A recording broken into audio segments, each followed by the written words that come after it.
Good evening and welcome to the Norwood Planning Board meeting. My name is Debbie Homewood. I serve as the chair of the board. A quorum is present and the meeting is therefore called to order. We have to read something in. Tonight's proceedings will go as follows. Public hearings will be opened by reading a legal notice into the record. The applicant will have an opportunity to make their presentation to the board. The board members may then ask a question of the applicant. Once the board has concluded its questioning, I will open the hearing to public comment. All members in the public attendance who wish to ask a question must wait until recognized by the chair. Once recognized, please be prepared to state your name and address for the record, and we have a mic at the front.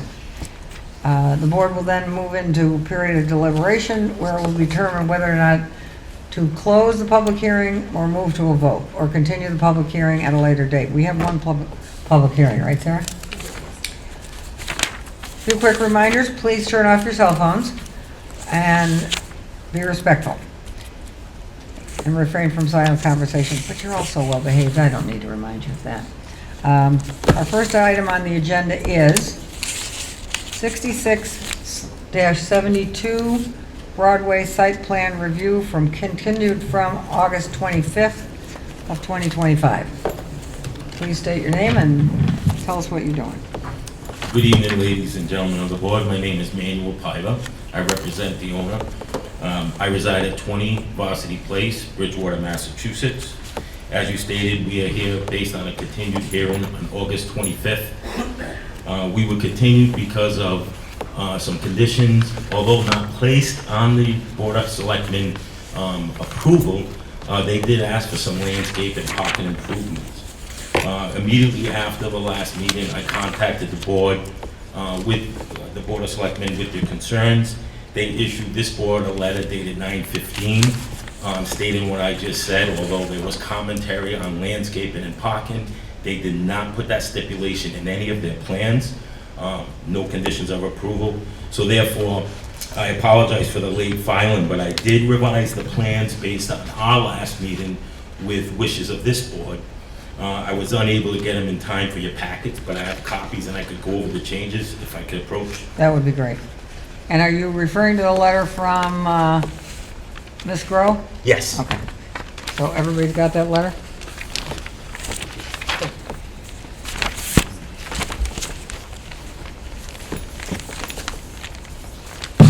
So the plan in front of you is revised, dated September 21st. I'll walk through the changes.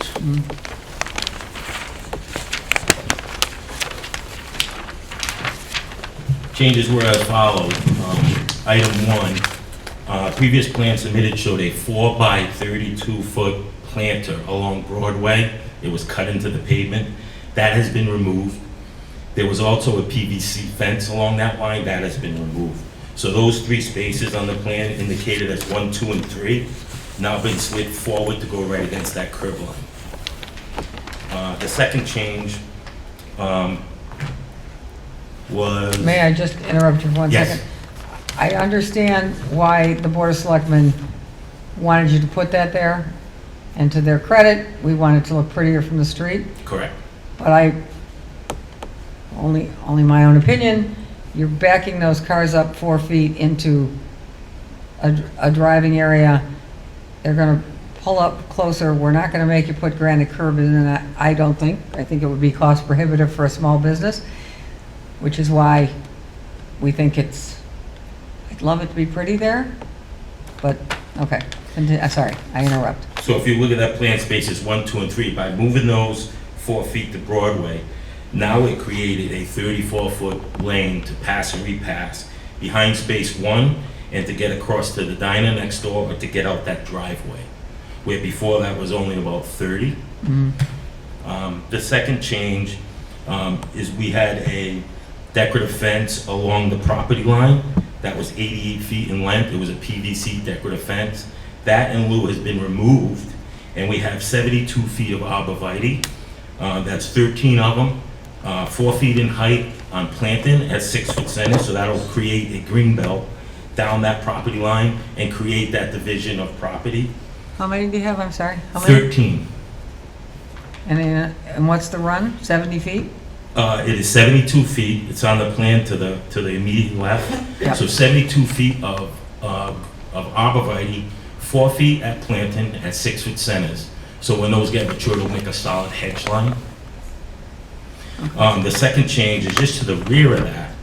We provided a 4-foot-high stockade fence that would block off the back of the building with 2 4-foot gates. On the plan in the lower right-hand corner, it just shows a standard stockade fence detail. That will be 4 feet high in the back. And it will provide the owner and fire department emergency access. If they needed to get behind that building, they just open those gates and get right behind it. Okay, so that's a 15.9-foot run? Yes, So you're going to put stockade with doors on it? with 2 gates, yes ma'am. And whose dumpster is right at the end? Those dumpsters belong to the parcel to the side, Okay, and is on their property. okay, thank you. The next change was, actually, that was all the changes. Everything else remained the same. So spaces 4 through 11 did not change from the previous submission, or the enclosure around the dumpsters. That still remains as a stockade fence. That is 6 feet tall. So really, the changes pertain to eliminating the planter again at 1, 2, and 3, push those faces towards Broadway, eliminated the fence and put a tree line or a shrub line. Okay. Okay. And again, I apologize, I didn't get them to you sooner to be in your packet. Questions from the board? Just, I had been down there a few times, out walking, and I stopped by. On that corner to the left in the front, as we're looking at it from the street, I noticed that on your neighbor's side to the left, that driveway's kind of small. And now, I heard you speak about that, but could you just fill us in? It's going to remain about the same width? Because it looks like you kind of shared that at one point. Yes, so if you look on the left portion of the plan, there's the existing condition survey. It's off to the left of your site, where your hand is. So if you look at that, you can see that the property line, that runs, it says south 74 degrees, 29 feet. That 139-foot property line is bisecting the 2 driveways. So if you look at where that corner is, and then if you go just south of it, you can see the end of the curb line curving in. So when you enter this site, you are entering on my client's property. When you exit the site, you're on the other property. So although there's no legal easement to pass and repass, that's been the way it's been for 20-plus years. So that will not change. And also, where we're bringing the shrub line down and stopping, if you look on the survey again, you follow it up just next to the E on that bearing, you can see the line, that's the edge of the grass strip. So we're working within the grass strip. So from the abutter's point of view or the town, we're not changing that driveway or that cross access at all. Good. I saw that, and I thought it was awfully narrow if you had come straight down. And Right, this is definitely better than the previous submission, because the previous submission, we were 4.5 feet, 5 feet closer, so we were tightening up that space. Yeah. On that corner, would people be using that exit or entrance also? Do you share it, or is it just coming from the plaza that they use that? Mainly, it's the plaza going in, but my client could use either one, because they have one just to the right of that. You can see between the first building closest to Broadway, and then again, if you follow along that curb line, you can see where the curb comes in. There's a little radius, and then there's a radius curb, so there's a 2-way entrance there, and then the 2-way entrance on the north is really splitting the line. But there's no change to any of the driveways at all. I'm sure that if someone wanted to, they could cut through there. Yes, sir. Okay, that's fine. Yes, please. Thank you for the revised plan. So on that corner, I'm familiar enough with it, I've been here for a while. That corner has not been used by the no-name ownership or management to get access on you call it, it's the northern side, right? That corner's not been used for ingress or egress. No, the main ingress and egress is the one right on the plan, shows 114.9. Sure. That's where the entrance exit is, the main entrance. So I understand what you want to create a flow about the one on the other side. It's a 2-way entrance on each side of the Murph's Plaza, right? The one here and then the one There's one up. further north, yes. So that means that anybody cutting here is going to drive across the inbound lane to go out, right? There's the car that somebody will come and cross that where somebody would take a right into the plaza, they could, I just, is there been really any discussion? It's not the same ownership between the two buildings, right? No, Has there been discussion with the management of the Murph's Plaza as to this little arrangement and how? not at all, and there's no change to it, but. They're not, there's been- they haven't expressed any concerns or anything? No, All right, and right now, there's been cars parked, I think, on that border all the way down to the property, the corner, right, and historically? right, and on this realignment, we'll have spaces delineated, and that's Yep. where we'll park going forward. So this grass strip, you've got parking spots, there will be no cars parked vertically this way, like as there had been, just literally the parking spaces which we're seeing. Correct. Okay, thank you. I like the improvements to the arborvitae's. I think it's going to be a better buffer than just a fence. Besides that, I have no issue. And Ernie's not here. Okay, why don't we run it all the way down if he's gonna, can park cars in it there anyway? The arborvitae's? Well, this space of 7429, the space from where the arborvitae stop to the end of the street is your property. They want the flow. It is, but we You didn't want the flow? Yeah. We wanted to stay right within that grass area now. So you want the we didn't want to go any flow, further. you want the flow out onto Murph's property? Right, because the application we showed previously, police, fire, everyone has seen this site plan. I don't want to go and change curb cuts. All right. Because then it will trigger us to go back through safety. Okay. So- Is the pavement, is the Murph's lot paved right up to the property line? Right through. So you wouldn't even know that this property line was there when you went in the field. You would see a driveway. So it's knowing not that. gonna have some ridiculous looking mismatch of pavement or a No. gap? No, and No. all we're doing here is marking some spaces. So the pavement is existing to remain. Oh, it's not even necessarily needs to be repaved. No. So, thank you. Okay. So,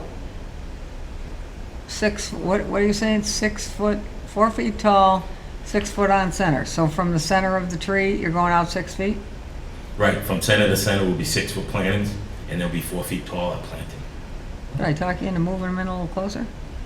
You could, but that's the standard planting centers for arborvitae to give them the space to grow and get wider. You could put them closer, but that's the standard is 6. Would you mind putting them closer? Not at all.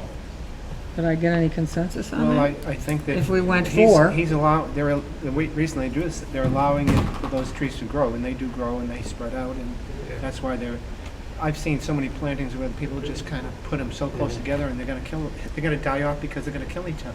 Right, and they don't have the space to, But we're gonna have big open spaces. More interested in covering the distance. well, remember at the 6-foot center, the tree Okay, I can't get it, diameter- I know, I plant arborvitae's around things all the time, and I put them 4 on center. But if I can't get consensus from the board, I'm happy with getting some trees. Can I put in the decision, like a date, so we can maintain these, so if they're dead in the spring, we'll replace them? So the planning board's standard set of conditions require replacement of dead or dying trees within the same season of like or better quality plantings.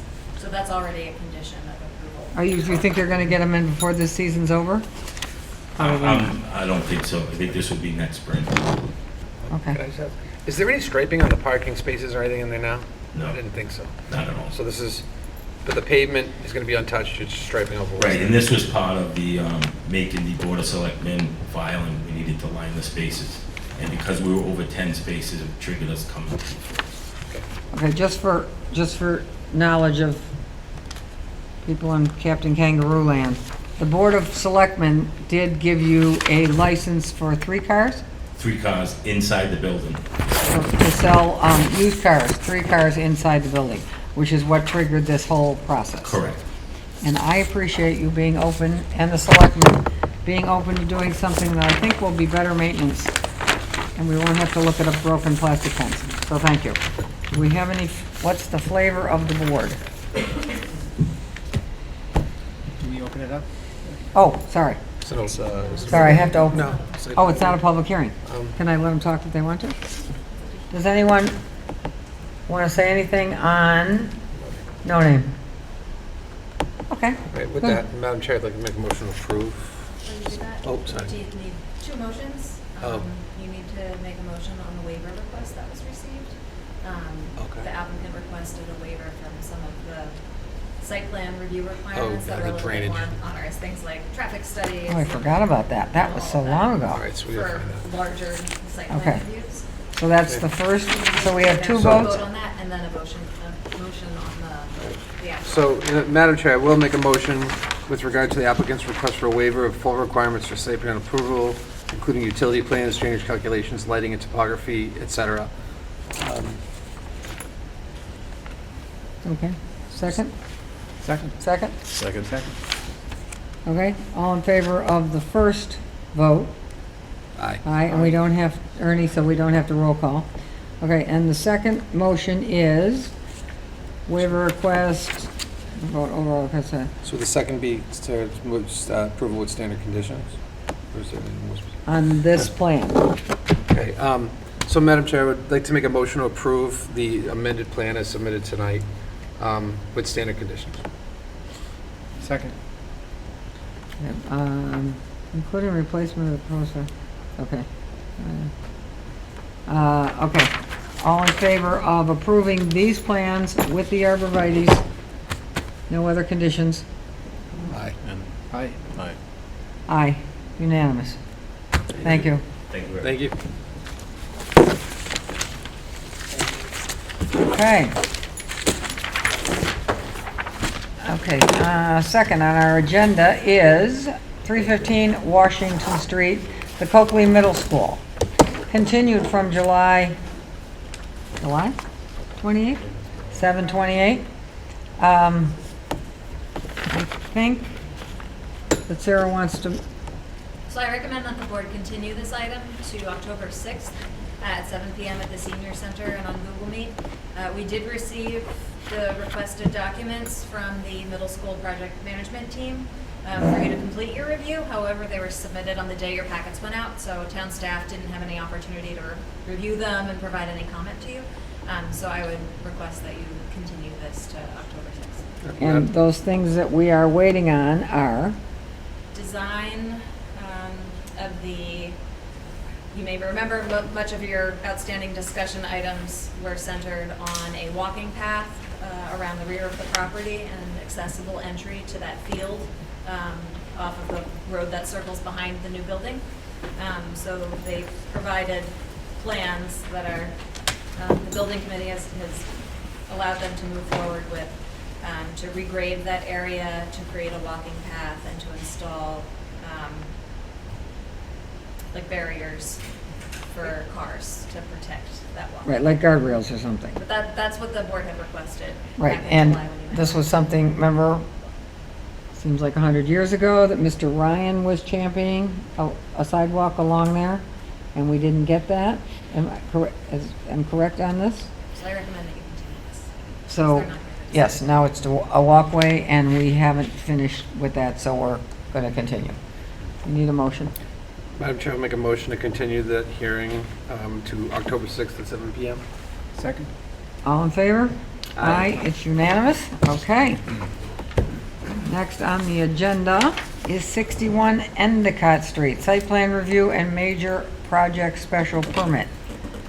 Mr. Hearn. Somebody do it. Oh, we got to read the public notice.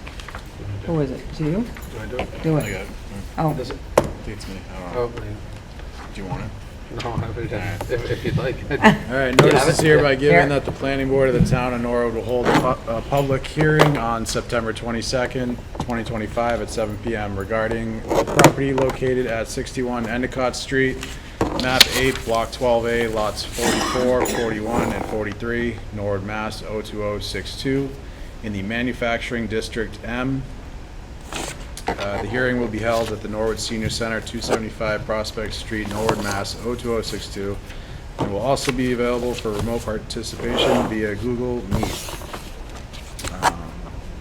You can also dial in using your phone, 401-646-2388, PIN 517-092-088, hashtag #. This application requests a major project special permit pursuant to the general laws of the Commonwealth of Massachusetts and Norwood zoning bylaw, section 7.4, for a change of use resulting in a net addition of parking or storage for 100 or more motor vehicles measured cumulatively, as well as relief related to parking and landscaping requirements, sections 6.1 and 6.4. The board will also review the site plan pursuant to section 10.5. Any zoning relief that may be required in adherence to the Norwood zoning bylaw shall be considered by the board. Interested persons are encouraged to attend the hearing and make their views known to the board. Plans are on file with this application in the office of the planning board and may be requested by emailing comdev@norwoodmass.gov or by calling 781-762-1240, extension 6064, Monday through Friday, 8 a.m. to 4 p.m. Madam Chair. Oh, sorry. Okay. Mr. Hearn for the applicant, I'm assuming? I am. Thank you very much, Madam Chair. David Hearn Jr. of Gelman and Cabral, 30 Walpole Street here in Norwood, representing the Norwood Commerce Center Limited Partnership, which is the owner of the property at 61 Endicott Street. With me this evening are members of management of the Space Center, of the Commerce Center, Kevin Holker, who's the project manager, and Andrew David is here from the main office.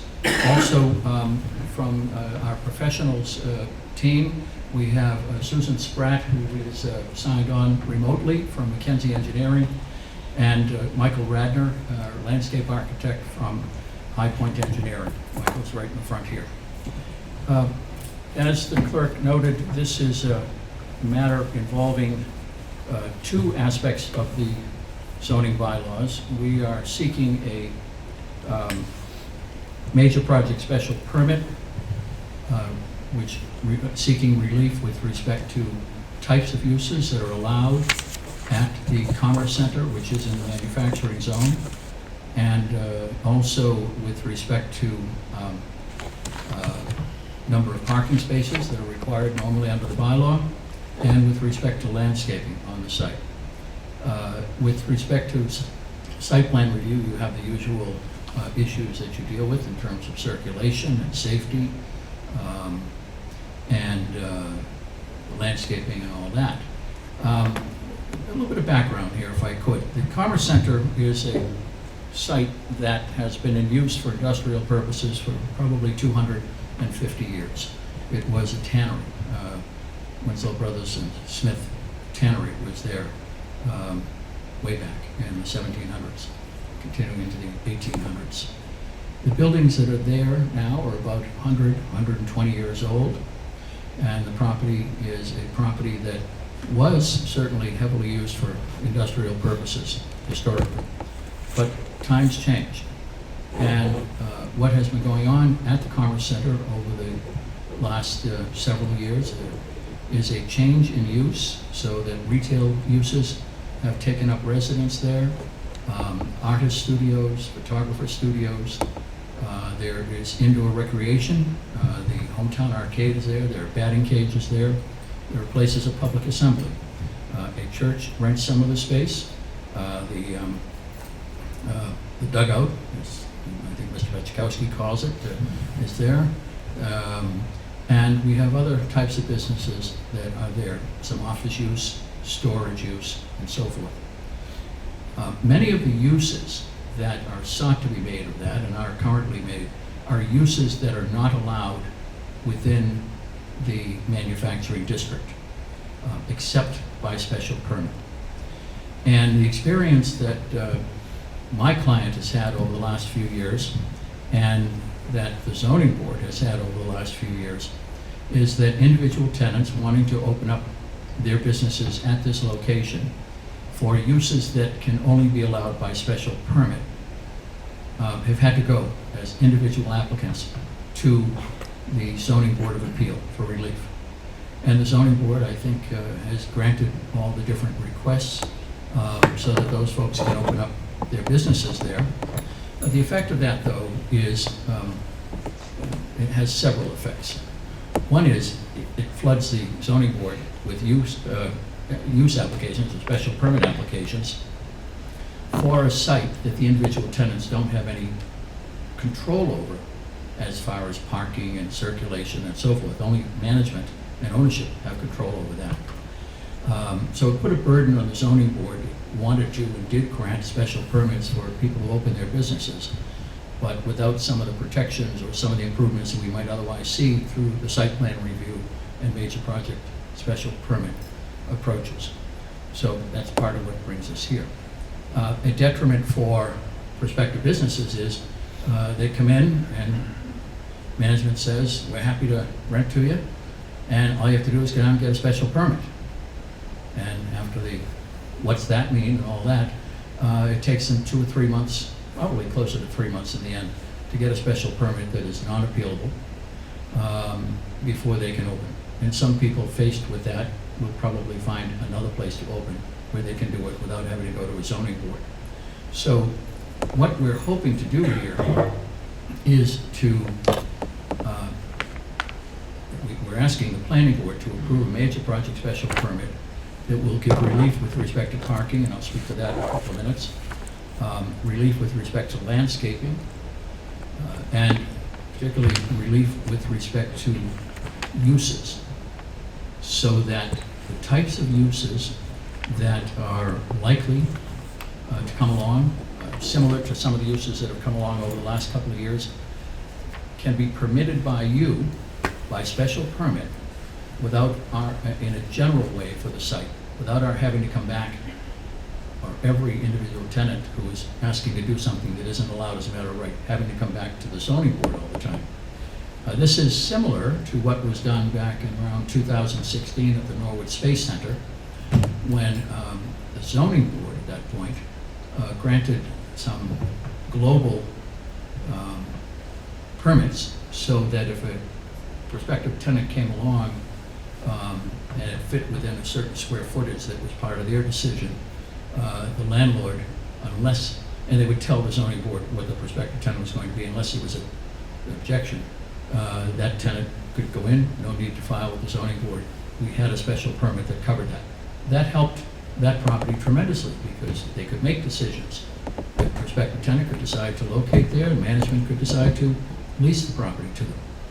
We're looking for that, for the types of uses that would be, include indoor recreation, restaurants, retail uses, office uses, service establishments, including personal or consumer services, food processing, those types of uses that cannot otherwise be conducted there except by special permit. So we're asking for a global special permit on that. We're asking for relief with respect to parking. I think most of you are familiar with the way the number of parking spaces that's required under the zoning bylaw gets calculated. It's a function of the type of use and the square footage of the particular use.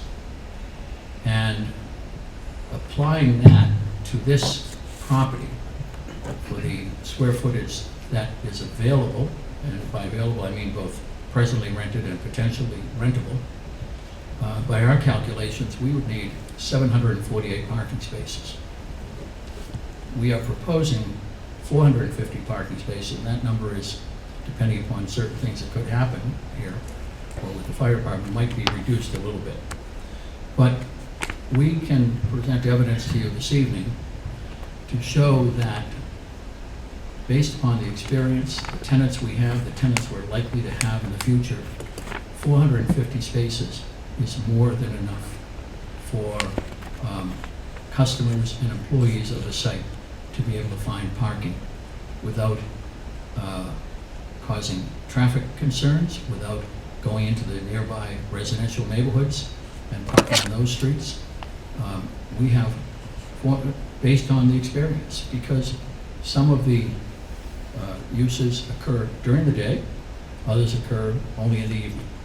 Some are weekend-based, some are not based on any particular schedule. We have some tenants who basically rent space to use for storage, or may turn up once in a while to use it as an office or an artist studio or a hobby place, something like that. and they're not showing up on a regular basis or creating traffic issues or crowding at the site. So we're asking for relief on that, and we can give you more detail as we go along. And Kevin and Natalie are able to speak to that as to what the experience has been. We have photographs and all also to show you. With respect to landscaping, this is a site that has very little formal landscaping on it historically. It's an industrial site, brick buildings and blacktop, or some blacktop has deteriorated significantly. We are proposing to add landscaping in parking areas and other spots. We have already gone to the Conservation Commission, and a couple of months ago, we got an order of conditions approving the work that we propose to do, and they reviewed it very carefully because we are bounded in part and bisected in part by Hawes Brook. So there's certainly a lot of environmental concern there. And they approved it. The only open question they left it to their agent to resolve was the actual plantings that were to be made. And our landscape architect has been working with Carly Rockland and with the planning department to determine what plantings will be put in. However, we don't think that that the number of plantings we're proposing to put in will, on its face, satisfy the requirements of the bylaw. And so we're asking for relief with respect to that, taking into account the peculiar circumstances of the site.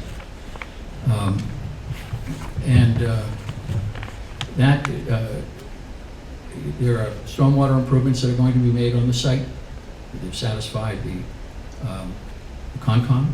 We hope you'll find them to be good for the site and appropriate in your considerations. We'll deal with the town engineer under the stormwater bylaw to the extent that that's applicable. We will be improving the circulation on the site. When you go in there now, it can be a little confusing for somebody who's not familiar with it. But we're going to be improving it with signage, with markings, both for travel lanes and parking areas, make it more user-friendly. And all in all, the improvements will be also beneficial, we think, to the Hawes Brook area, the improvements and repairs along the brook, the line of the brook. So all in all, we think this is a good step forward from environmental and traffic safety and general improvement in value for this site. It'll be a good thing for ownership and the tenants, and we think for the neighborhood. It will help to attract customers to the town, raise the value of the property, which generates more tax revenue for the town, and take a site that has been in need of, historically has been in need of some washing up and a little repainting, and they've been working very hard. And I was down there on the weekend and was impressed, and I don't say that just because of my client, but I wouldn't say it at all if I weren't impressed, but they've made some great strides in improving the look of the place and all that's going on. Kevin's had a major role in that. So I will ask Sue Spratt if she can make a presentation with respect to the engineering aspects of it. Michael Radner will be making a presentation with respect to landscaping, and then we're happy to take questions. And so I think we have the team here that can answer the questions. Okay, thank you, Thank you. sir. And Sue is going to be up next. There she is. I think you're muted. Hi, I'm Sue Spratt from McKenzie Engineering. Sarah, can we share our screen, or do you have the plans that you can put up? I can put up the plans. Thank you.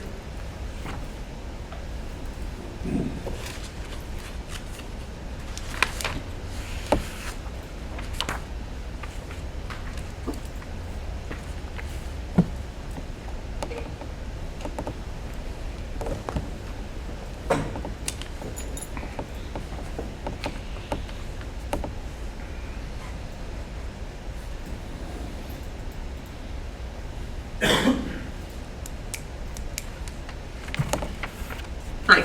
Yeah, like I said, we were responsible for the civil site and stormwater management on site. The plans that are currently shown on the screen, they were submitted to conservation actually the beginning of July of last year, 2024. And we've gone through numerous peer reviews with our corporation as Attorney Hearn had mentioned that we were within the riverfront area of Hosbrook.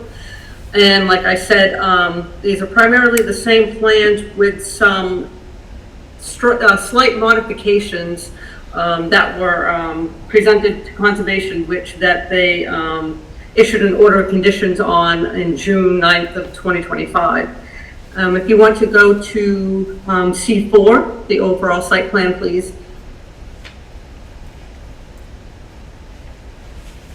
Yeah, that plan right there. You can see what you see here is pretty much what we submitted back to conservation. Everything and what we were part of the plan, what we had to submit to conservation was new work, which would be the upper left parking area near the area that's orange, and the lower right parking area that is pretty much that gray parking outline with the green around it. And also we had to permit what we were calling unpermitted work that had been done throughout the years, where there were gravel parking lots that have been paved but were not brought up to the standards of stormwater management. So as part of the plans that were submitted, we needed to make sure that we met all the requirements of the stormwater management, which for all their 10 standards, which was peak attenuation, recharge, water quality, and so forth, which we have done for all the unpermitted work and for the new work that you see on this plan. And if you want to switch, I can go through what the minor changes were, is the addition of larger planting islands that you can see in the upper left parking lot. In this plan, we have larger planting islands. Also, the lot to the right, which is next to, across from what you would consider the condominium complex, that is currently a completely paved parking lot. There's no landscaping, no islands. It's just completely paved area. So a part of this plan is that Michael Radner can get into more detail, is that they've increased and made landscape plantings that would be for shrubs and trees. But as part of the landscape plan that we provided for conservation, those islands were much smaller and were pretty much primarily for perennials and not for trees. But as part of this plan, they have been changed. And also, if you look at the middle section, that area there had no plantings, no landscape islands. It's part of this plan. You can see that the parking has been reconfigured. There's the addition of 1, 2, 3, 4, 5, 6, looks like 7 additional landscape islands have been included as part of this plan. Just so the board is aware that the upper lot, the original parking striped were 9 by 18.5 feet long, which met the standards of the town's off-street parking requirements. But in order to provide additional planting areas and larger landscaped planting islands, the spaces are now 9 by 18 feet. So they're a half a foot shorter, but they're still the same width. Also, as part of this new submission, we shown on the plan the addition of accessible entrances and parking spaces. Those are little cyan triangles which represent the accessible entrances and the accessible parking spaces in the vicinity of those parking spaces. As part of, if you want to move to, sorry, Sarah, if you can go to, I think, the next sheets are just blow-ups of those areas. I don't think, unless you want to see the details, they're just more blow-up areas and the dimensions and things like that. This sheet is what we would say the overall topo and drainage plan. Like I said, the drainage proposed for the new parking spaces, new parking lots, and for the unpermitted work all meet the Mass DEP stormwater management. The way we're doing this is that we're proposing 3 subsurface drainage systems. They're up in the upper left, which would accommodate and retain, infiltrate, and treat all the new parking, that parking lot, and also the unpermitted work that was done from Endicott Street to that area that was paved throughout the years as unpermitted work. In the center area, there was a building, I don't recall the number, it had burnt, I think it burnt down relatively like in 2019. That building had been removed and parking was put in its place. And there was also some filling of areas that was within the 200-foot riverfront and also within the FEMA floodplain. So we had to accommodate recharge, mitigation, and that's that subsurface system you see kind of in the middle.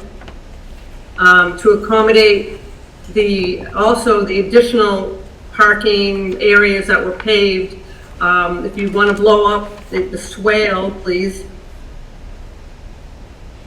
Yep, yeah, you want to go to, yeah. Next sheet, please. Right here, to accommodate, there's that's the natural low point of all the parking areas in the back that were paved. What we've done here is that we're proposing storm scepter units that will provide greater than 80% TSS removal for all the unpaved area paved area in the back that currently now flows to the stream and into that swale untreated. So we're adding a total of 6 storm scepter units throughout the site that will treat all the runoff and provide greater than 80% TSS. Sarah, We're up, where, Yep. excuse me, where is that swale? Is that right there that looks like a tube? yep, if you could just blow up, can you zoom in on that? I think since the mouse isn't going to where you're talking, Right, this is a right little there. You see confusing. that gray Yep, um, looks like a big area? tube. That's, we're relocating the existing gravel path that connects this front portion of the property to the back portion. To the right of that, there's an existing swale, water quality swale that was built in 1999. We're going in and the swale it's currently overgrown. It has invasive species. We're going in, we've had a wetland scientist provide us with an invasive species plan to remove. So all the species are going to be removed. That swale is going to be cleaned up, brought back to where it was currently, how it was designed in 1999. We're adding the storm scepter units, or adding the flared end sections with riprap to dissipate the runoff that goes into that swale. So we are providing much more enhanced and much more erosion control measures at that existing swale that currently don't exist now. And then the last system that we're proposing is for the new parking lot to the right. If you were to go to the next sheet, please. At that parking lot there, we're proposing another subsurface system that will provide the required recharge for that proposed parking lot. Which one is that? Uh, You don't have, Susan, you don't have the ability to move the mouse, correct? You're in charge of that? What was that again, please? Okay, I'm just wondering which one you're talking about. Could you put the Oh, mouse? sorry, that lower one, Yeah, that parking lot right there. okay, all right. That's a proposed parking lot that we got permitted through conservation. It provides 18 parking spaces. The parking lot that you see to the north of that is the existing parking lot that was paved, I believe, in 2019, which was paved as, we called it unpermitted work. Because it was gravel and then it became paved, but they didn't provide for the required treatment. And we're proposing a storm scepter right at that location at the beginning of the stream that will treat the runoff that currently enters the stream untreated. Do you know how And like many, do you know currently how many storm scepters? Is that the right word? You have on the site now? What was that again? what you're using terms like storm scepters and stormwater management. Do you know how many are on the site currently? No, there is none. And you're proposing? We're proposing 7 storm scepter units that will provide the required TSS removal.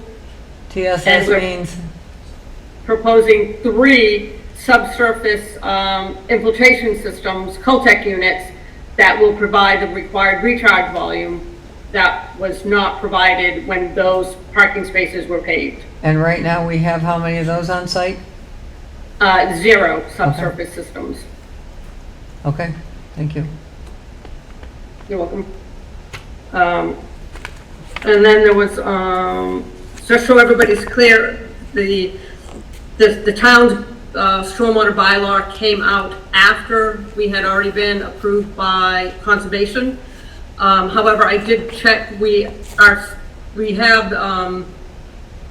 did use the Atlas 14 storms that were part of the new requirement, so we are mitigating for the higher rainfall intensity storms.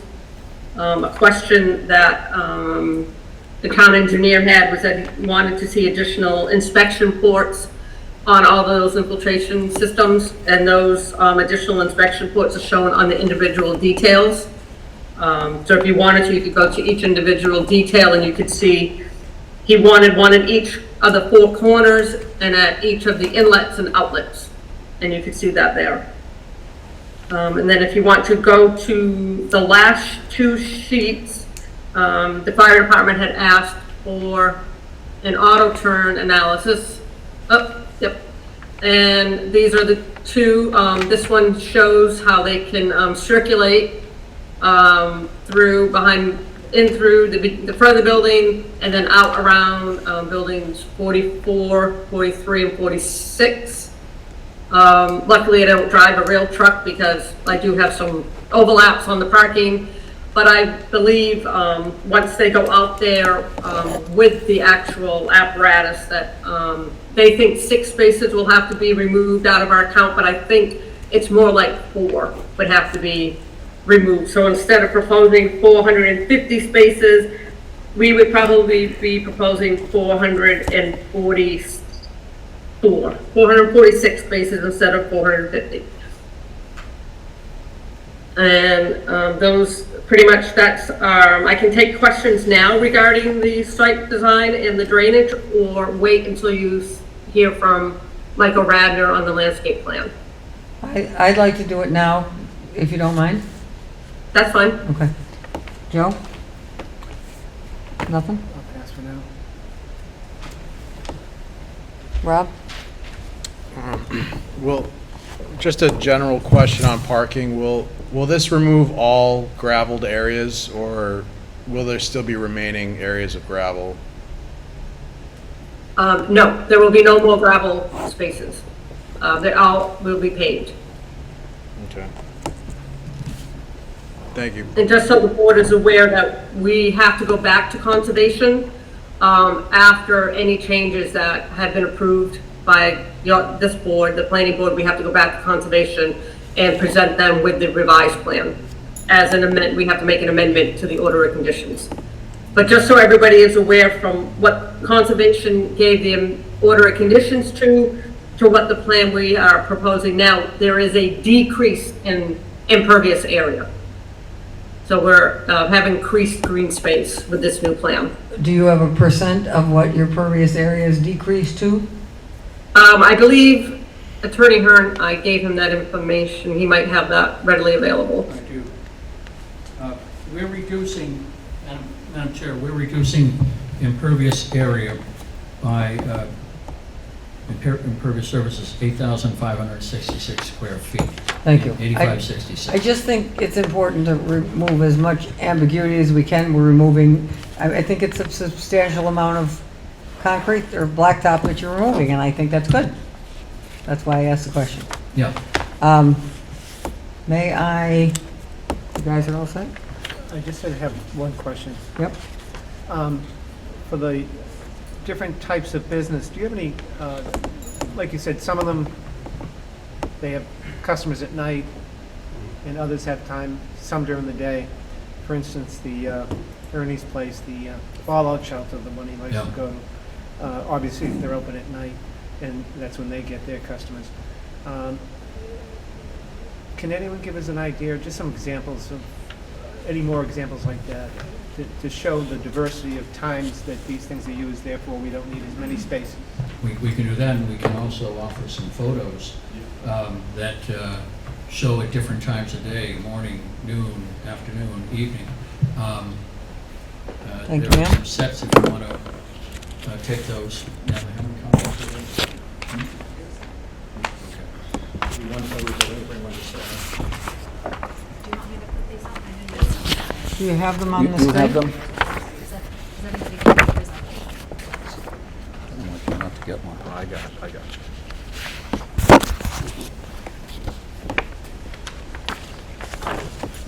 May I, Mr. Hearn, before you, I went up and they were polite, nice enough to walk me around the site. This is one of my, I'm beating the drum, I'm beating a dead horse.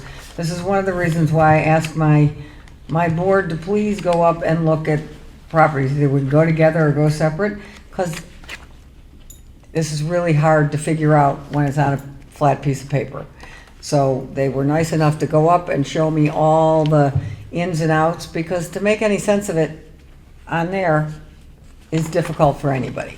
I asked the question of what our storm water management is current.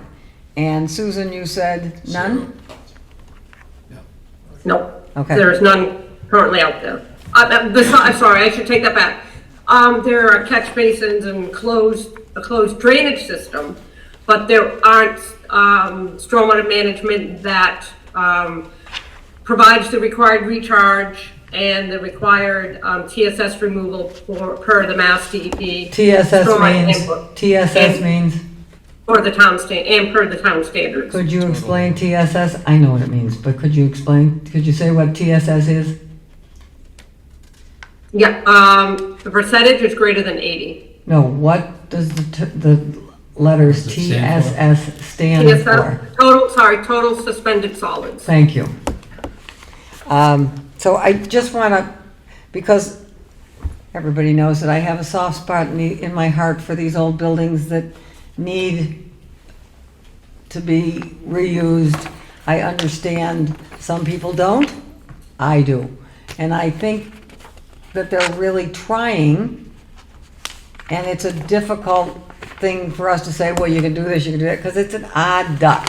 It's a very odd duck up there. So I think it's important that we don't let all the water run off into the river and just evaporate. I would love to use pervious hot top where we could, if that would be something that the applicant would be interested in. I'm seeing the look, Mr. Hearn. No, the look is, I can't answer that question. I understand that. I Mr. understand Holker probably could speak to it, And and Ms. Spratt. it's, we went up there and looked at these buildings. Again, it's not just that I'm accused of liking anything old, even if it's useless, and I don't think that's true. However, I have an idea of what elevators cost, and they've got handicap, 2 more coming. They've got replacement windows on a commercial building. A lot of money, I think. I'm not going to quote any numbers. So what this building is assessed for, I've asked Mr. McDonough to get that for me, and it's on my computer, but I didn't get to pull it off. So what this building is assessed for after all these improvements is going to be different. And in order for us to get more money from this property, he's got to get more tenants. And he's appreciating this property, in my opinion, by a substantial amount. So, that being said, I'm going to, one of these buildings was built in 1700? Yes, building 25. And we've got how many square feet eventually that can be leased out? Total is, I think, 260,000 for the whole site. There's about 70,000 we would consider not rented right now. And we've got 30,000 approximately in retail space. Correct. It's just a little beaker for small businesses that can't go anywhere else. And I think it's a draw for the town. The Space Center has proven to be a draw for the town. People that don't live here come here. I understand how that impacts neighborhoods. But, gotta put my glasses on to read my own writing, sorry. So, that being said, I'm going to say something that don't everybody's heads blow off. The landscaping thing on an industrial property doesn't fit for me to just plant trees indiscriminately, just to get to your 5% or whatever. And I think that way back by the Hawes Brook and around by that woodworking shop and where that guy that's breaking TVs or whatever, that smashing, what is that thing called? Range zone. I do that right here at this table. So to put landscaping back there where nobody's gonna see it, how about we put it toward the front, which was one of the things, right, as you came in? Do you want the landscape architect to make his presentation? Sure. Yeah. He's dying to. Okay, Mr. go Radner ahead. can't wait All right. to stand up here and explain the landscaping. And we'll come back certainly if there are questions on any of these topics. Okay. Thanks. Good evening, Good evening. Madam Chair, members of the board. My name is Michael Radner. I'm landscape architect with High Point at 980 Washington Street in Dedham. And can we bring up those plans? I think Odd Duck is an apt description of the site. It's not our usual site plan. It's not what we're usually dealing with, but fortunately or not, it's a common thing in New England, so.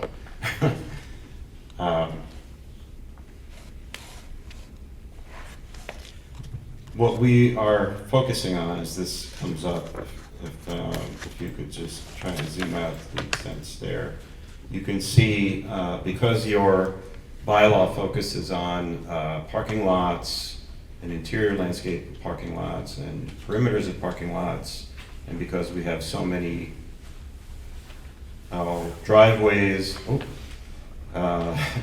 What's that?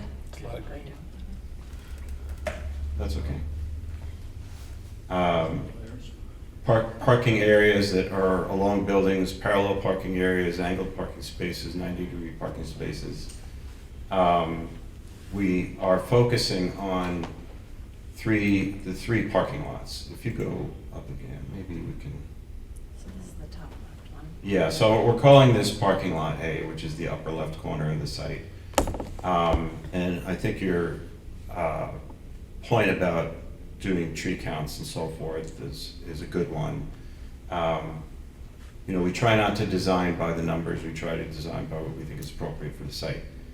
And that said, there are 0 landscape islands in any of these parking lots right now. So we're adding a substantial number of planting areas in there. So you can see the green is good. We have a certain number of trees. I don't want to spend too much again on the numbers, but if you look at the, and we do have the calculations for the landscape, Sarah, that we'll submit, that we hadn't gotten to at this point. But for your planting areas that are at the perimeters of the site, we meet the requirements, the number of trees, the number of shrubs, we greatly exceed it, in fact. For the interior parking areas, which require 5%, where for each of the parking lots, we exceed the 5%. In this parking lot, we're actually at 20%. So it's really fairly substantial amount of good shading that happens there to reduce the urban heat island. As far as the number of trees that is required, is a requirement of 2 trees per 1,500 square feet of parking area. That's the one requirement that we don't meet, because with each planting area that we put in the middle of the parking lot, we lose parking spaces. So we're trying to find that balance. So when we were brought onto the job fairly recently, our push, if you will, with the owner was to try and fatten up some of these landscape islands. You get more soil volume, it's better for the landscaping overall, you get better effects, more cooling of the paved areas. And they have agreed to do that. So we've greatly expanded the number of trees and planting areas, but we don't quite meet the number of interior landscape trees. You can see around the outside on the left side of that graphic, sort of the smaller colored circles in there. That was in discussion with your conservation agent, and it was a requirement of the order of conditions that we basically plant a lot of young trees over there. And that's the buffer to Hawes Brook. I was gonna So say, that provides- Hawes Brook that they're on? Hawes Brook is on the left side, so that provides a really substantial vegetative buffer there. Trees are going in small, like 1-inch caliber, but we're doing a lot of them, so you're gonna see a fairly instantaneous effect there. And we have some native seed mixes going in as well, so it's gonna be, kind of a natural meadow over there. We can go to the next slide. And the other two parking lots are relatively the same, calling that parking area B. Introducing interior landscape islands, again, the plantings at the edging there. And I'll add that we're at, I want to say we're 98% native. Ms. Rockland had a comment that we wanted to go 100% native. We'll make those substitutions and we'll find similar plants to make it a 100% native site. The plants are chosen for their resiliency, they're drought tolerant, this has to be bulletproof.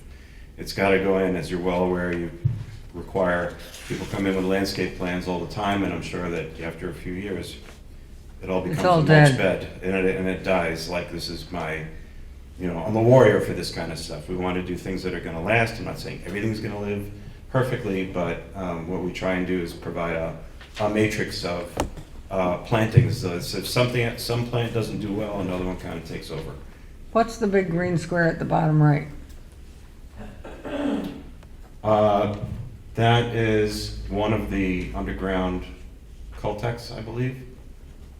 If Susan is still on. Is that in that area in the back that Kevin, you showed me? Is that the area in the back that's covered? Yes, that's Okay. behind the parking lot right there is where the building burned down that I showed you, and then in the back is the green space. Some of these things you've already answered for me, but I think there's other people that might be interested in knowing what that is. So thank you. Madam Chair, Hmm? may I ask that? Absolutely. The concrete, is it a concrete pad in the upper left? Existing, yeah. Can we get rid of that, or it's kind of pretty interruptive to the flow? Which one are you talking about? The white square in the upper Yeah. left. Oh, is that little building? No, It's a concrete pad that It's just a goes, pad, concrete pad. What is it? it partially goes over the brook, I believe.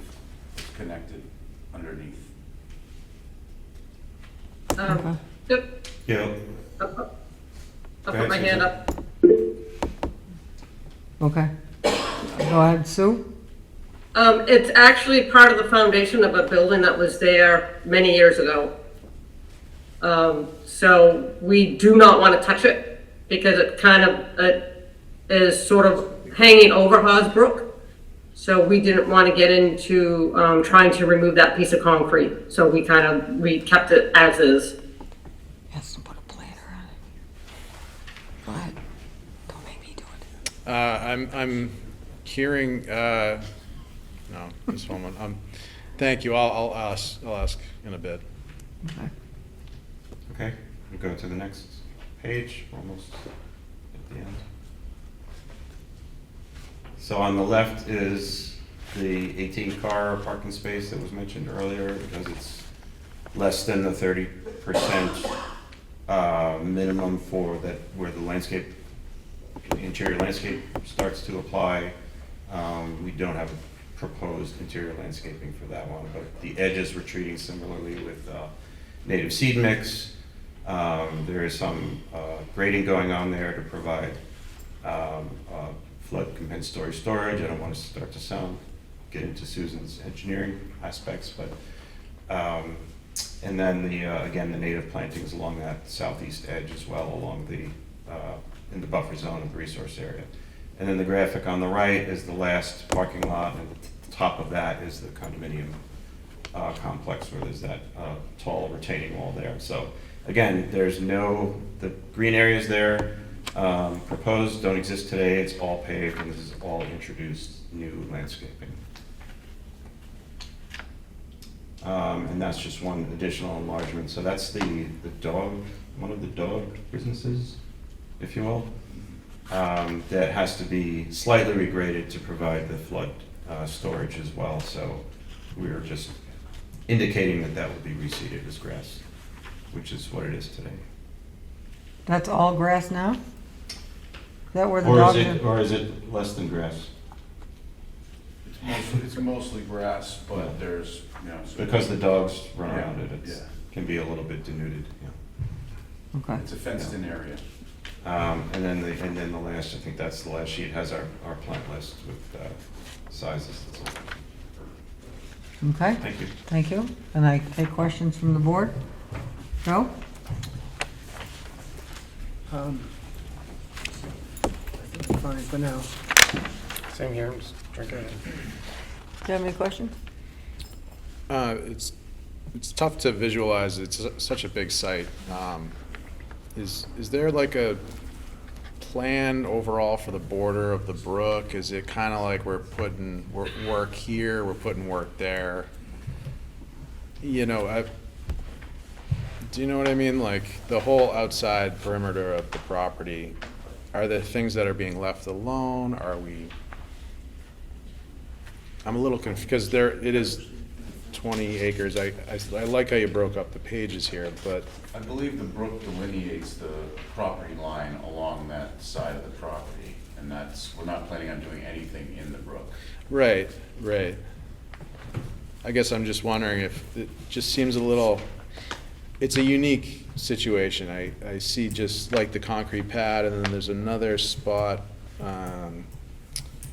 planting plan enlargement 2L3. There's another kind of rectangular, I'm assuming these are old foundations.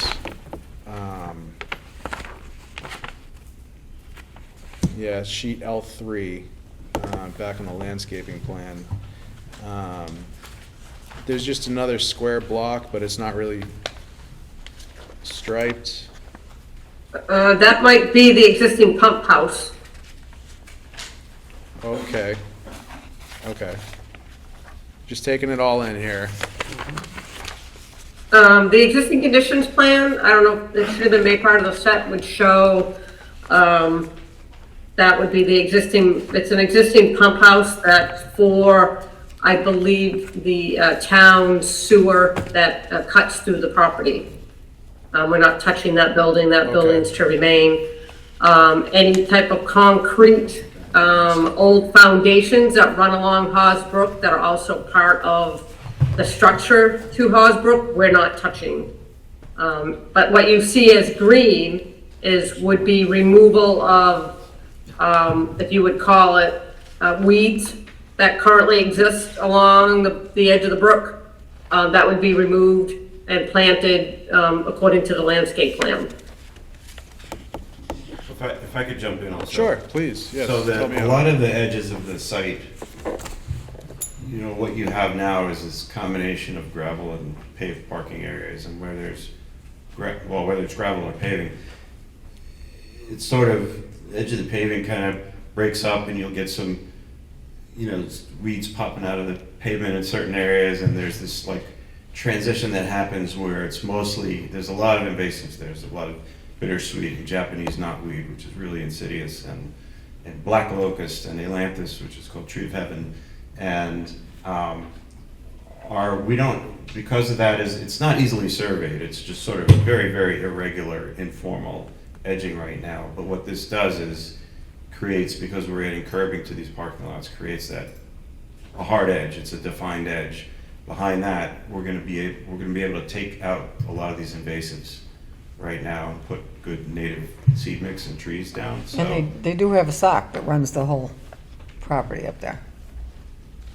Because it's very confusing on this. I mean, it's not confusing when you I've get been up there there. a few times, and I'm still Yeah, learning it, yeah. it's a big piece of dirt. Okay, I'm good.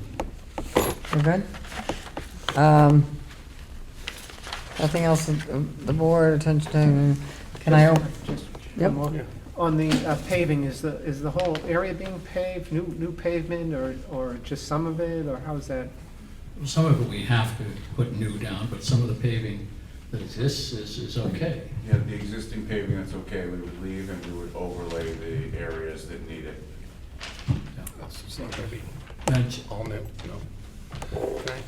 yep, Um, please do. So I'm familiar enough with the site, but can you tell me what's beyond the brook? That, what is it, like 5 acres plus that you have on that part of the property? So we abut the train tracks on the back, and there is, currently, it's the old paddocks where they used to keep the cows when it was a tannery. They're dilapidated and, you know, there's nothing that we use there. And there's also a fenced-in area where there's, one of our tenants is doing doggy dates, where the two dogs get together and run around in a little fenced area. And that's what happens back there. So, but it's not part of this project? That 6 acres is, It's not, I mean, it's part of this property, Yeah. but we're not doing anything. not doing anything with it right now? Than Okay. what we're currently using it for. Mr. Bamber, you're talking about this area down here? Yeah. The lower sort of triangle or whatever? Yes. Yeah. That's part of the property. Oh, I know it's part of the property. I Part just- of what would be governed by the decisions, but we're not proposing to do anything there. But no parking, landscaping, sort of hardscape changes right now? No, we're not doing anything with that. Yeah, No. yep, okay. Madam Chair, there's one comment I wanted to make. You know, we've been talking about the landscaping and you refer to it as an odd duck. And it is a somewhat unique property. We don't have many of these. The only other one I can think of in the town is the Space Center, Right. which has a river running through it, just as we have Hawes Brook running through or along our property. But, you know, when we talk about the landscaping and the parking layouts and all that, if we were building a new office park or some other, you know, retail development or something like that, we'd have all the stuff that the bylaw calls for. The grassed areas and the trees and the parking islands and all that. And that's fine if you're starting from scratch. But we're starting not from scratch. We're starting from an existing industrial site that has been used for industrial purposes until now for 250 years or so. And we're constrained by what's there. I don't think people want us to start knocking buildings down. You yourself said you like historic or older buildings. We don't really want to knock buildings down. We're knocking a corner off a building to help improve traffic circulation, but beyond that, there's great value in these in terms of the way they were built, the improvements we've made so far, and but the fact that they're there and how they're laid out limits what we can do for landscaping, limits what we can do for parking, and ownership and management are making their best efforts and significant work and expense to make improvements in those areas that the town, the bylaw, and neighbors and other residents would be concerned about. Parking, traffic circulation, landscaping, the types of uses, but making this place look better, work better, and be better for the community. That's what we're trying to do, but we are constrained by what we've got. I completely understand. I have a question for you. Would the applicant be allowed to, so we're not going to use all the trees in the back or we're constrained, would he be allowed to offer to plant trees on, say, coming down Endicott Street to beef up the trees on either side of Endicott Street? No? I mean, off premises. She's frowning and he's shaking his Off head. premises improvements, I don't know that we can really do Well, that. okay, which mean- is an idea. You know, I mean, that's, I don't know that, I mean, then you get into Okay, all something right, it's just a way question. off the project. It's not like Right. we're building a house and we're putting stuff in right in front of the house within the public. I understand. Nobody else on the board, can I open it up to the public? Is there more No? presentations going? No? Would you like to make a presentation? I'll answer questions. Okay. There's one other thing I want to say, and it wasn't in the memo that I gave you a several-page narrative, and I hope you have that and have read through it or will read through that. But some of the landscaping changes were really last-minute items, and so the relief that was referenced by Ms. Spratt with respect to the depth or length of the parking areas from 18 and a half feet to 18, I do want to make sure that's included in your considerations. Because You have we to have relief from that? Yeah, I mean, if you look at the bylaw in terms of what. Right, what they're depth, supposed to you be know, so long and so yeah, wide. so depending upon the types of uses and all Yeah. that, you know, short-term, long-term, and all that. But she was shortening to give you By more 6 green or inches. something? It is shortened 6 inches. It relates in part to area that's being devoted for landscaping and other things. Okay. So that does have an impact. There's only so much. Anybody land. have any questions on those? No questions on the short? Okay, I think we're, Thanks. I'm going to open it up to the public.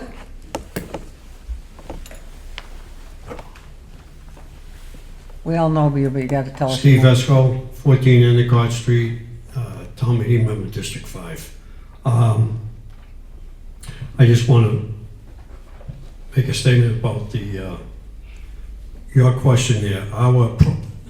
Our street, Endicott Street, was just done a year ago, last July, with improvements that was done per the condominium complex developer, with all new sidewalks, concrete sidewalks, curbing, and new pavement on the street. So that was done And by- trees, and the trees were added as well. Was that done by them or the town? That was done by the developer. It was an agreement that was made when they came in to build the condos down there. And how long ago was that? 10 years? Oh, yeah, at least. I mean, they started early 2000s, but then they stopped at 2008, around the time the market took a nosedive, but then they came back. So it's been 10 years at least, yeah. I have pictures of all the development. DPW did the work. Right. It was funded by the developer. It took a while for the funds to get over. And then Mass DOT had to get involved because the intersection with a state road. So it took some time, but Right. DPW completed the work last year. So you don't need any more trees? No. So anyway, I just would like to I have one question. I'm in favor of the additional parking that's needed down there. I just happened to pull up a picture because I remember I took these pictures last February. Despite putting no parking signs along the front of the building, the front of the building, there's allowed parking, but the fence that borders the pond, there's no parking signs. I took a picture of all the cars that were parked along the fence. You can see the no parking sign on the side of the car there on the fence. But this was totally, it's a fire lane coming through there as well. Is this on Endicott or inside their property? Inside the property. Okay. So as you come in Yeah. and you come around Yeah. the front of the building, they've got the fence, black fence that goes around the pond. Right. And right on the fence, there's a no parking sign. But so I was wondering who was supposed to be notified when that happens, because I mean it is a fire lane for emergency vehicles to come through if they had to. So, we used to have parking along the pond, and we Right. used to do that by right, but the owner chose to remove those parking spots, and it was his choice to remove them because he drove through on a Saturday and he thought it was dangerous. So we removed those parking spots, we put up the no parking signs, and we do have a tow company that randomly comes and tows anybody that's in those parking spots, and we can call them and come to tow. And clearly that day, somebody should have been called. So is there someone there for management that when this Winsmith is open, like on the weekends? On weekends, we do have one guy that's there on Saturdays in the mornings usually, but we're not staffed for the whole weekend. Right, so there's no, Currently. okay, so. We're staffed during the week, during normal business hours, but on weekends, we do have, somebody that works weekends occasionally on Saturday, and he's there. So off and who's on. supposed to be in charge of taking note to the fact that there is parking going on when they're not supposed to be parking? Do we call the police? But Mr. Esco, this is Sorry, not, sorry, I That's meant okay. to go, Chair. that's all right. Yeah, It is so- also on their property, it's not on public property. It's their property. Correct. Yes. So they're not blocking anything on public property.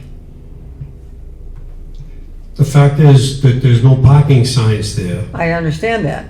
I'm just saying, but there's parking, along the fence, and it's his responsibility on his property to take care of that. Correct. But they're not, I just want to be clear that they're not doing that out on public property, are they?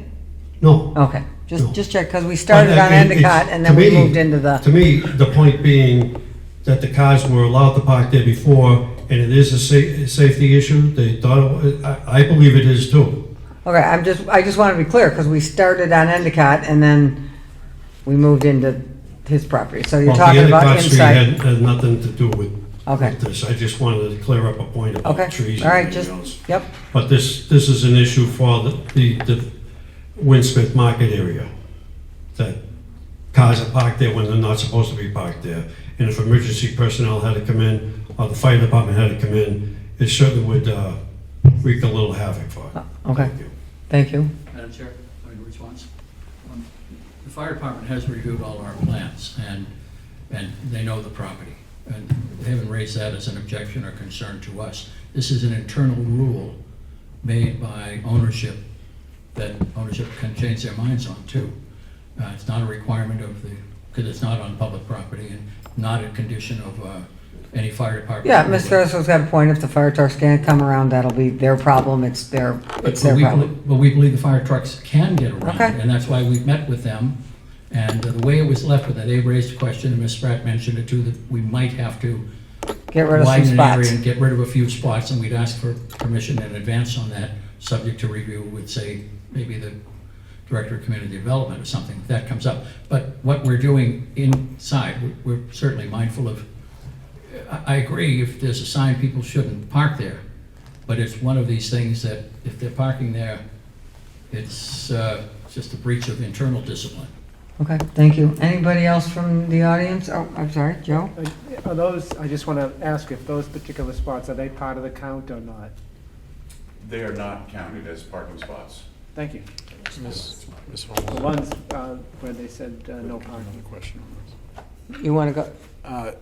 Just for more clarification, the fire department turning radius calculations, they don't have spots there, I get it. If cars were there, would it affect the fire department getting in? And if so, can we throw up a couple tow zone, welcome, but don't park here, here's a tow zone, couple signs on the fence or something, I don't know. I think, we expect that if we get approval and we do the construction, the fire department wants to come back and run their trucks through to make sure they can get through. And if they come through and they say, separate from the question of get rid of this parking space, get rid of that one, but if they say, hey, I got people parking there, it's getting in the way, do something about it. We can do that without affecting the parking count.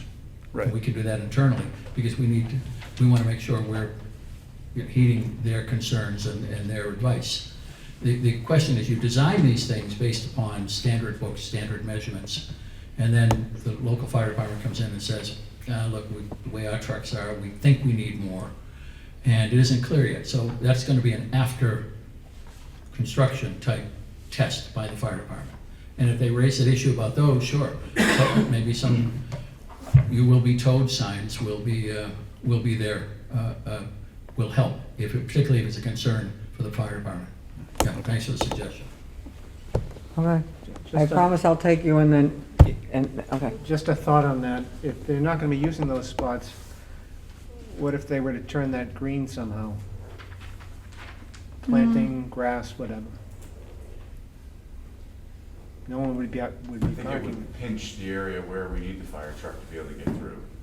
Because then somebody would park illegally next to the green area, which would make it a little tighter. Can I, do you mind if I just clarify? So, Mr. Esco raised the question of parking spaces along the pond that used to be there that are no longer there. It's not striped. On the plan that's before the board to approve tonight, there are not the return of those spaces all the way around the pond. Right. It remains on the plan that you have in front of you. That there's no as is spots there. now that there are no spots. Right. Right, and that's what the fire department's looked at and they're okay with. And I'd like to also say that we can add tow signs anywhere, because the tow companies, they'll just give us the signs and we put them up wherever we need them. So, you know, if Right, there's any again. issues with fire trucks, we can certainly put more tow signs. Okay. This gentleman was next, I promise I'll get you. He was,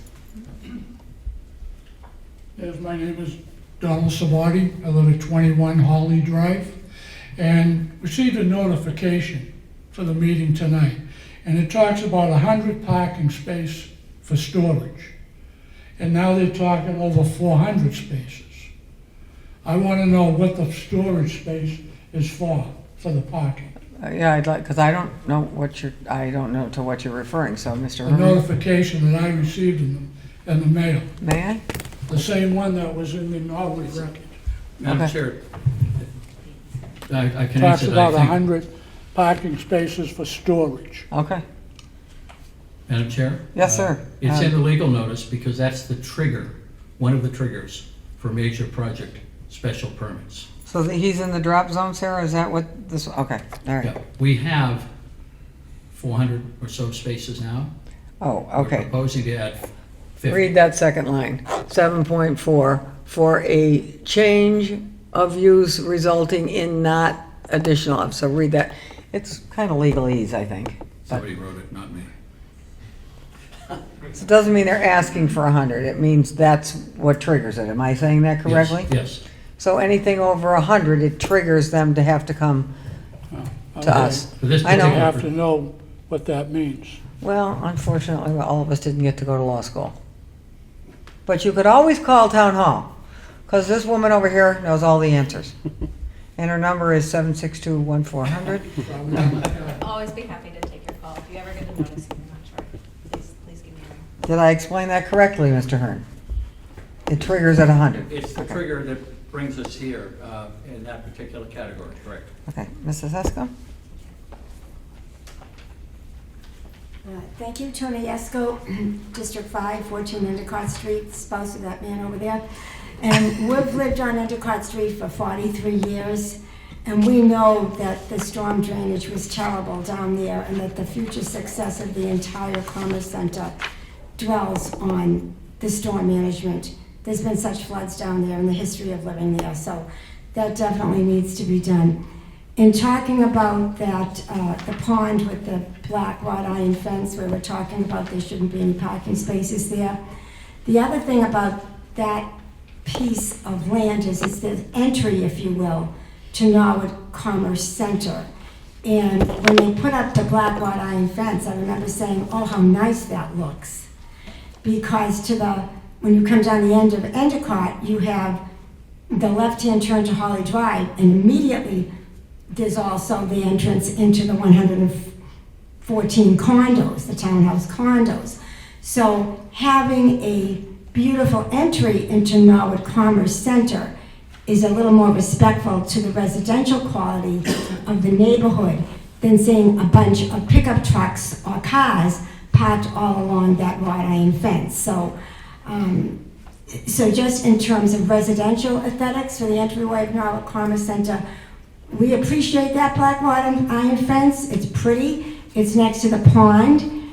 And if people are parked in front of it, albeit illegally, internally, just on the Commerce Center, it blocks the fence. And it just looks completely commercial again.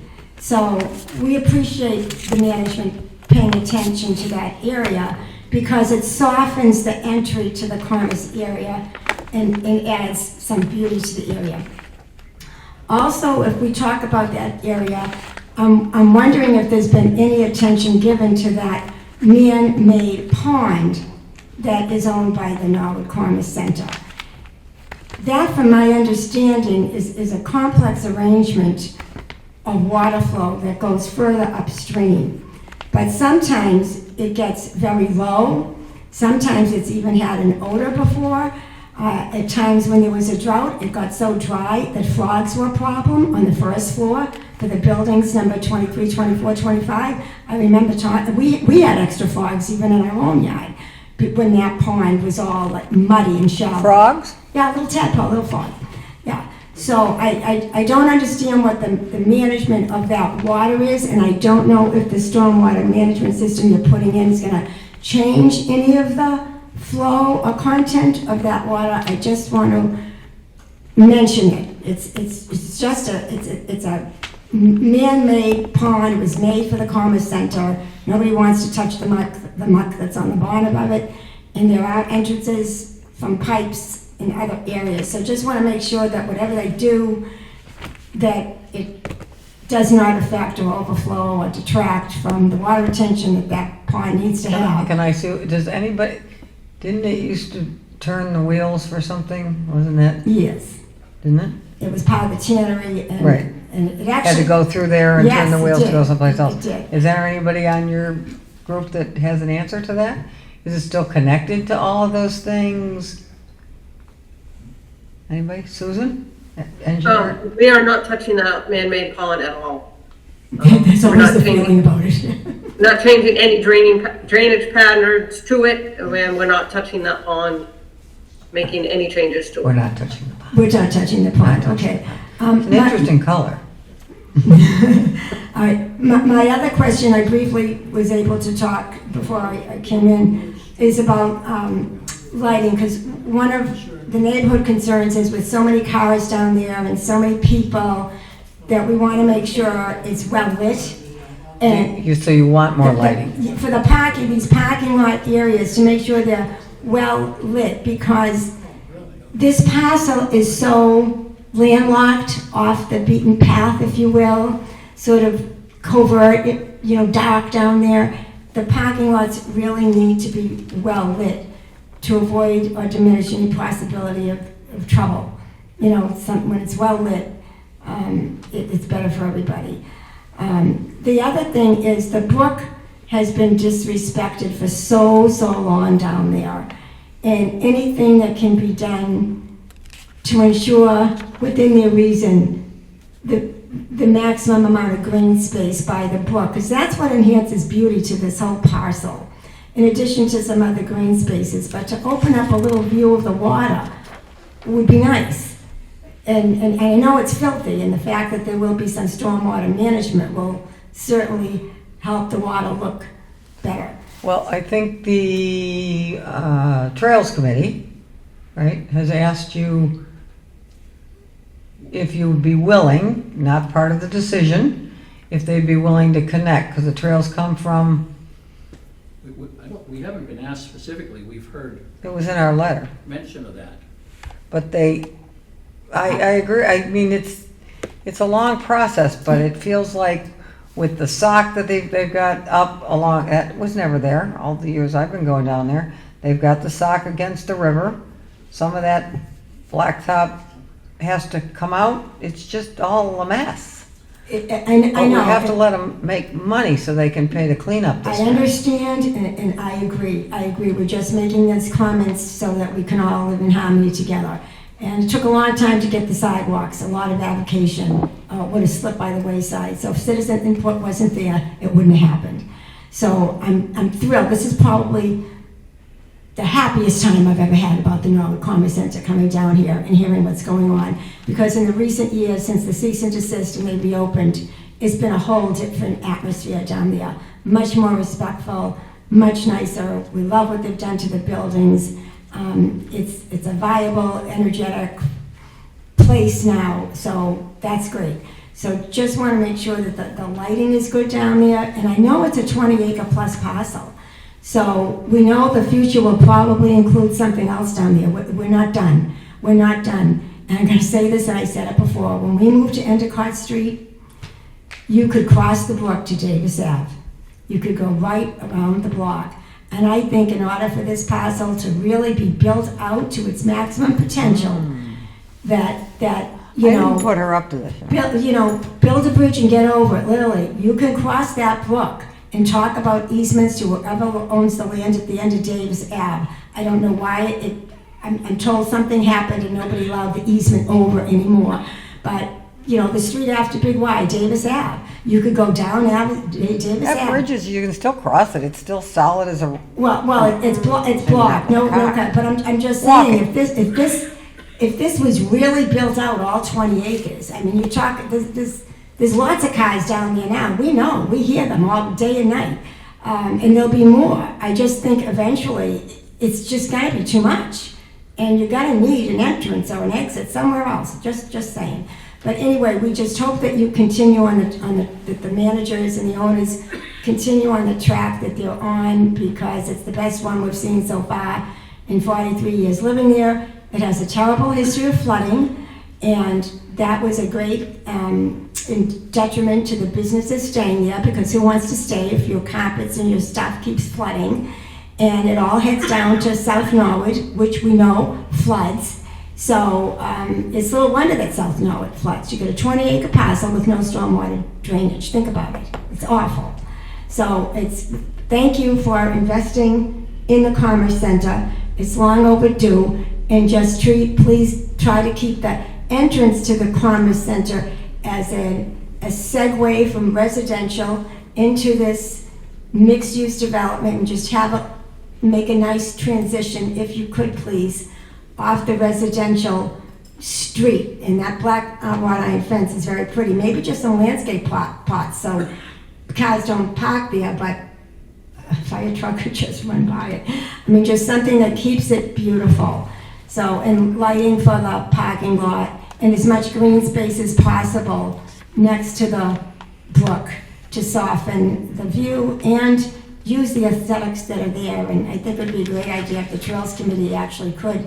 It's all very walkable down there, but that's another conversation.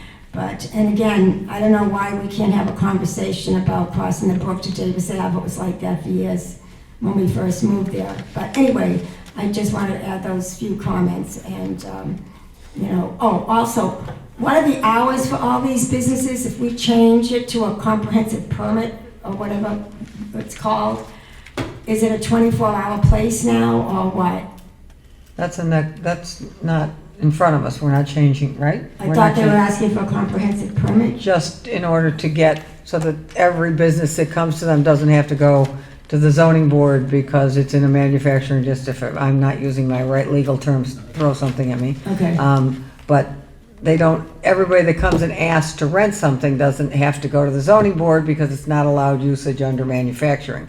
We haven't dealt with the hour thing yet, and I just think you gotta let these people make money. Oh, I agree. They need to move forward, but, again. Not 24 hours, but Yeah, with that's something right. a little more reasonable I than. know there's event venues that want to stay open till 1, we get it, So, just thank you. Okay, thank you.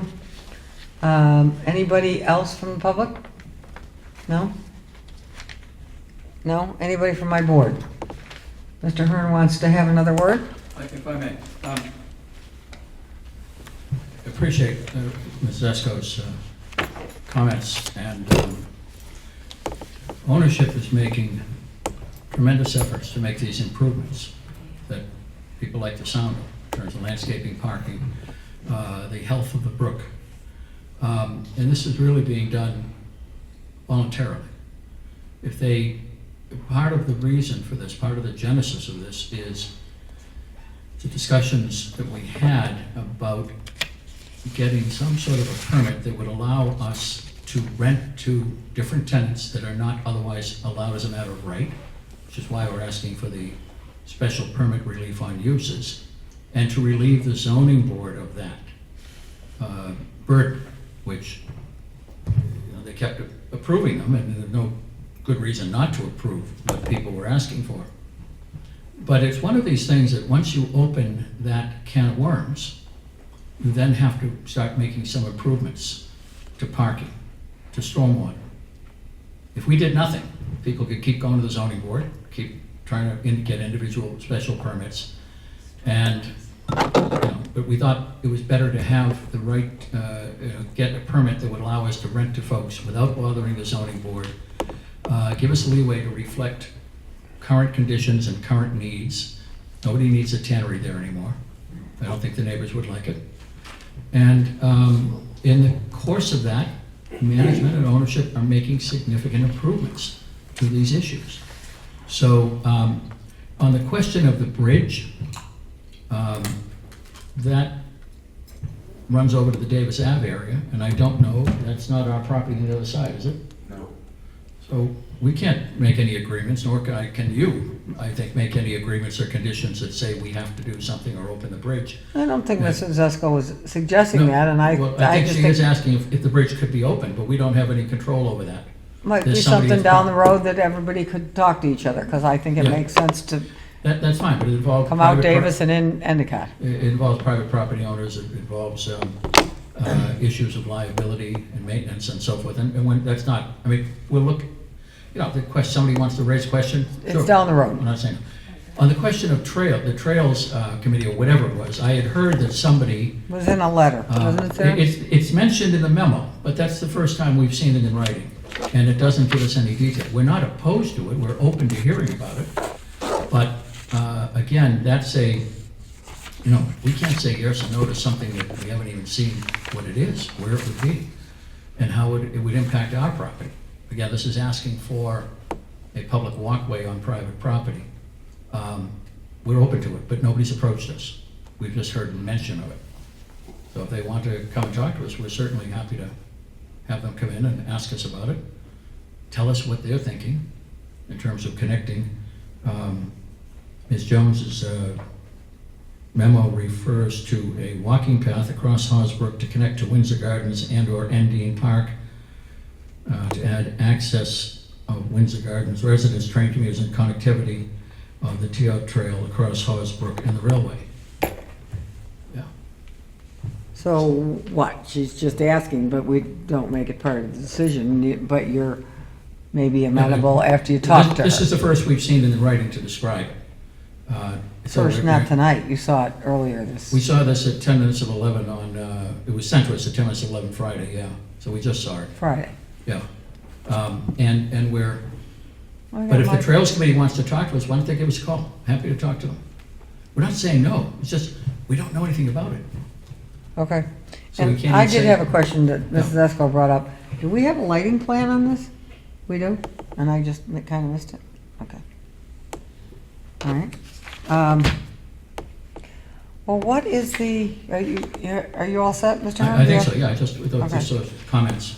I think I've said all I have to say. Appreciate the input from the neighbors. And again, the Space Center has been successful. And I think it brings bodies, revenue, people to town. And I think we need to get her going. Ma'am, Yes, you may. I just would encourage you to, I know this is new to you, it's, hearing it out loud though, a path that could go across, that sounds awesome, right? You get the kids, you get the family, you're walking around, connectivity, trails, all that stuff. I would just encourage, if we could look into that or maybe talk about it further. We're open to receiving information and requests, yeah. Great. We're not proposing it, but we're not saying no, we just don't even know. Nobody's approached us about what they'd like to do. See, And it's not a apparently- condition. No, I don't see how you could. We're make just it a going on condition. record that You'd like us to look into it? we'd like the trails to be able to connect, which would bring your bodies into your area. And, okay, right? Yeah, I mean, there are a host of issues that come up when you talk about that, but again, they've been doing trails all over the place, and I appreciate what they're doing, but we can't say yes or no to something we don't even know what it is. And so if they want to give us a call, tell them to give me a call, and I'll put them in touch with the right people. Great. Yeah, thanks. Okay. What's the flavor of the board? Do you want to go take a walk around the property before you make a decision? Are you comfortable with what you've seen, what you've gotten from These ladies and gentlemen, what do you want to do? Sarah have something to say? Sarah, do you have something you want to throw in? I do, actually. There were a series of requests made by staff for either small revisions to be made to the plans or just information to be provided. Those were summarized in the memo that was From sent to the Ilex? applicant last week, and also that was included in your packet. This one? Yeah, I don't want to go through that line by line, just to be respectful of your time. I know the board's already read this and the applicants received it, but listening to your discussion tonight, I do think that some of that information that was requested would be helpful to you. For example, going back to your conversation about landscaping, the applicant made a case for relief being requested, but without a summarized table of how many, trees are being required and how they are being provided, the board doesn't actually have the information with which to make an informed decision. That was something that our staff had requested and hoped would be provided to you. It sounds like that's something that they've worked on, but we don't quite have it yet. So we had recommended a continuance for 2 weeks just to allow the applicant to provide those last odds and ends and just give you that information that you would need to make a decision. We also requested a parking table, which is kind of the same idea, right? Kind of compiling all of that information so that you know exactly how much relief, if any, you're granting. And like in my cursory review, I've sat down and looked at like the landscaping plan, to go back to that example with Carly. I actually don't believe much relief is being requested here. Like these are drawn very closely to the requirements. But again, for the board to make an informed decision, I think it would be helpful for them to have that information summarized in a format that the board typically requests and receives in these types of reviews. So that's my comment for. Okay, and I think you're talking about this one, correct? Yeah. This is 4 pages, Michael, do you have- 5 pages. We do, Michael Radner put together a list today of what we're, and he was speaking from those notes when he spoke to you about what we have, what's required, what we're able to provide. And that might help you on that. On the question of a parking table, there is a parking table at C4 of the plans. We gave a parking table by building as to what's required and what's proposed. So what's required, what's provided, and what's proposed. We did give that, we put that right in the plans. So I don't know, maybe it wasn't. Okay, Sarah, I think I would like to ask my board, because I spent hour and a half down there, 2 hours, hour and a half, whatever. It was very pleasurable time, so it went fast. Wow, he's a good liar. I think I'll sit down and let him talk. Okay, but it's hard, I agree with Sarah that it's hard to figure out where this one was, where the landscape, if the board is not, if my fellow board members are not comfortable, I get it. I'm comfortable because I'm a visual. I can't do this, I have to do it in real time. Yes, sir. I just want to say I like what I've seen so far, but I think there are a few things that we need to get before we can make a decision. Is that Yes, sir. This is certainly helpful, and it looks like, for the most part, the various metrics you guys have to stick to are met or exceeded, except for you want to the amount of continue? trees is substantially You wanna walk it? lower, so I guess that I'd would love be you to some walk it. question. We'd have to visualize where they are and what may I told everybody, I'm sorry. prevent I that. apologize. Just what the methodology was in terms of choosing this amount of trees for the site. This is why she's always happy. I know, I thought I saw red. But this is informative, thank you. Yeah, and again, Michael can speak to why we can or cannot. That's, I mean, I imagine there's some reasoning behind it, but like for example, the parking lot A, if required trees is 53 and you're proposing 20, you're talking less than half. The other one is 10 to the required 49. So that would be, I guess, of note to find out why less trees. But it's really good to go down there and see why he's putting this. I'd be happy to go down. I would love Beyond you to having do been a that. patron. Yeah. I would love all of you to do that, because I'm going to be the first one to say, I want more trees. I know this is new to all of you, that I want more trees. However, I don't want to plant trees where they don't belong. They're not Legos. And if you get down there and look, like we want more trees against the river, but we're making him put them over here by parking lot. So we want them to be by Hawes Brook because we want to help the brook stay healthy. Yep. So, I'll okay. note, based upon this table, for those who don't have this in front of them, the required plantings are, the number is far, far exceeded by what's being proposed here. So it's just, I guess I was asking about trees in particular. But anyway, I differ. Okay, so it's up to the board. What is, do you have a motion? You're not gonna get planting this year anyway. September, it's the end of September. There's a lot of site work that has to be done Yeah. before we plant. Yeah. Would you, I'm not gonna say it, do you wanna, what's your flight, what's Are we your, taking temperatures here? yeah, do you wanna vote, do you want a continuance? I could vote if we think we have enough information. You're comfortable with the parking plan, you're and- comfortable with the, And if there's anything else needed, a lot of times we use condition, but do we have everything we need, you think? I do, but Sarah does not. I do want to raise the point too that in ILEX's memo that was provided, they raised the flag about some trees that had been required by a previous order of conditions. The Conservation Commission had asked for trees to be planted near that pond area that did not survive and were not replaced. So at a The pond minimum, with the fence? those would need to be put onto the planting plan. I also, if I can through you, Please. Madam Chair, Mhm. I don't know when your most recent conversation, Mr. Edner, was with Carly Rockland. The Conservation Commission gave the conservation planner kind of administrative approval authority for the planting plan to satisfy the order of conditions requirements, which means that essentially Carly's okay on the planting plan for what they're reviewing it for is very helpful for you. As you know, we typically try to encourage parallel review to try to eliminate the possibility that planning board makes all these changes to a plan. And then it never the gets done. applicant has to go back and get it a modification, and then Concom makes some changes, and then they have to, it's just a pain for everyone, but especially for the applicant, right?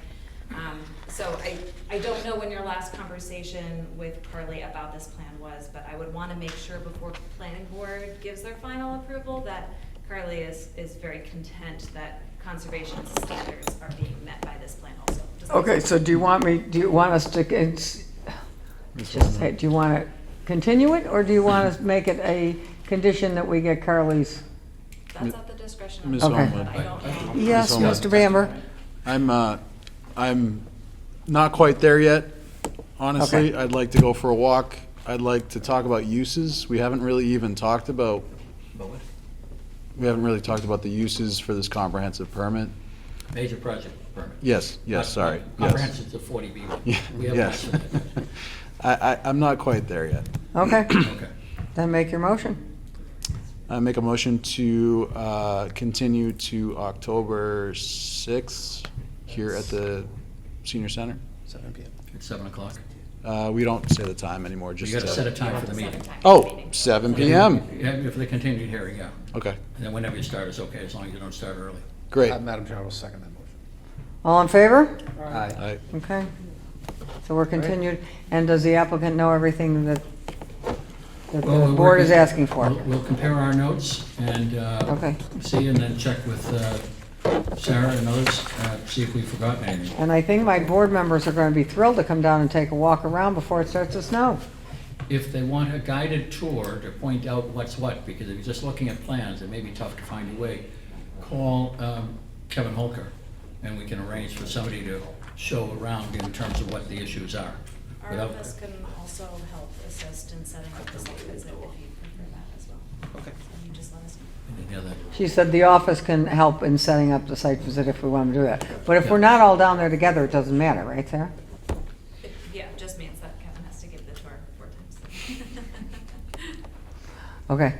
Or 5 times. If the three of you go down together, you have to let Sarah know, correct? Yes, right. To make sure we're not running into open meeting law violations. Because then I'd have to shoot you. 2 at a time. Okay. So we are continued until October 6th. October 6th. At 7 PM here and on Google Meet. Thank you, Thanks very gentlemen. much. Thank you. Okay, and last, nobody over here wants to? I lost my thing. And I apologize for my phone going off.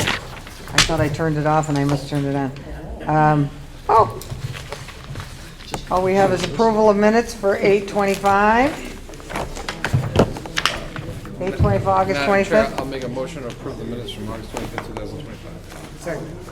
All in favor? Aye. Aye, approval of minutes, done. Need a motion to adjourn, they won't let me do it. Oh, Sarah? Yep. A little bit of new business, not on the agenda, but I want to take a moment to recognize Derek Mason for his contributions to this board. As you know from his email earlier this week, Derek submitted his resignation from the board. He's been our associate member since that position was created 5 years ago.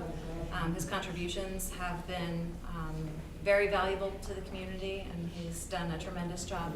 And I just want to publicly recognize him for his commitment to the town through this role, and thank him for his service to the town. Yes, thank you, Derek. You had a lot of good input. Absolutely. Yep. Thank you, Derek. Thank you, Derek. Very good job. Smart guy, knows his architecture. It was a pleasure.